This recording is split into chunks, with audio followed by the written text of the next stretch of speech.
ગઈકાલ સુરત શહેરના ગડોદરા વિસ્તારમાં રહેતી ધોરણ 8ની વિદ્યાર્થીનીએ શાળાના શિક્ષકોના ટોર્ચરના કારણે ગળેફાંસો લઈ આપઘાત કરી લીધો હતો. ત્યારે આ ઘટના બાદ અમદાવાદ શહેરના શિક્ષણ વિભાગ પણ જાગ્યું છે અને અમદાવાદ શહેર ડીઈઓ દ્વારા શહેરની તમામ સ્કૂલોને બાકી ફી બાબતે વિદ્યાર્થીઓને માનસિક ત્રાસ ન આપવા કડક આદેશ કરવામાં આવ્યો છે.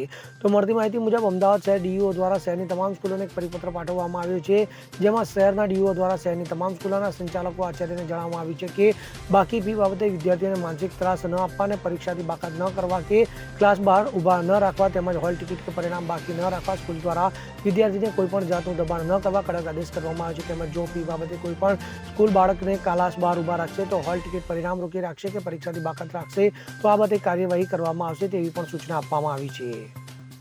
Bureau report CN24 news. હવે જુઓ દેશ દુનિયાની તમામ ખબરો તમારી આંગળીના ટેરવે. ઉઠાવો મોબાઈલ અને ગૂગલ પ્લે સ્ટોર પરથી ડાઉનલોડ કરો અમારી CN24 ન્યૂઝ મોબાઈલ એપ.